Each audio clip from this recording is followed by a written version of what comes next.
ವೇತನ ಹೆಚ್ಚಳ, ಚುನಾವಣಾ ಕೆಲಸದಿಂದ ವಿಮುಕ್ತಿ ಹೀಗೆ ಹಲವು ಬೇಡಿಕೆಗಳನ್ನು ಈಡೇರಿಸಬೇಕೆಂದು ರಾಜ್ಯಾದ್ಯಂತ ಅಂಗನವಾಡಿ ನೌಕರರು ಹಾಗೂ ಸಂಘಟನೆ ಅನಿರ್ದಿಷ್ಟಾವಧಿ ಮುಷ್ಕರ ಕೈಗೊಂಡಿದ್ದು, ಕೇಂದ್ರ ಸರ್ಕಾರ 2018ರಿಂದ ಇಲ್ಲಿಯ ತನಕ ಅಂಗನವಾಡಿ ನೌಕರರಿಗೆ ವೇತನ ಏರಿಕೆ ಮಾಡಿಲ್ಲ. ಕೇಂದ್ರ ಸರ್ಕಾರ ತಂದಿರುವ FRS ರದ್ದುಗೊಳಿಸಬೇಕು. ಹೀಗೆ ಕೇಂದ್ರ ಸರ್ಕಾರದ ಮೇಲೆ ಆಕ್ರೋಶ ಹೊರಹಾಕಿದ ಅಂಗನವಾಡಿ ಪ್ರತಿಭಟನಾಕಾರರು ಈ ಕೂಡಲೇ ನಮ್ಮ ಹೋರಾಟಕ್ಕೆ ಸ್ಪಂದಿಸಬೇಕು ಎಂದು ಮನವಿ ಮಾಡಿದರು.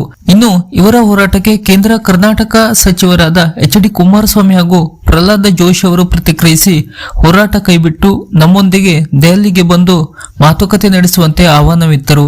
ಇದಕ್ಕೆ ಒಪ್ಪಿದ ಅಂಗನವಾಡಿ ಸಂಘಟನೆ ಪ್ರತಿಭಟನೆ ಕೈಬಿಟ್ಟು ದೆಹಲಿಗೆ ತೆರಳಿ ಕೇಂದ್ರ ಮಹಿಳಾ ಮತ್ತು ಮಕ್ಕಳ ಕಲ್ಯಾಣ ಸಚಿವೆ ಅನ್ನಪೂರ್ಣ ದೇವಿ ಅವರನ್ನು ಭೇಟಿಯಾಗಿ ಅವರ ಜೊತೆ ಮಾತುಕತೆ ನಡೆಸಿದ್ದಾರೆ. ಅಲ್ಲಿ ಯಾವೆಲ್ಲ ವಿಷಯ ಚರ್ಚೆ ಆಯಿತು ಮತ್ತು ಕೇಂದ್ರ ಸಚಿವೆ ಕೊಟ್ಟ ಭರವಸೆಗಳೇನು,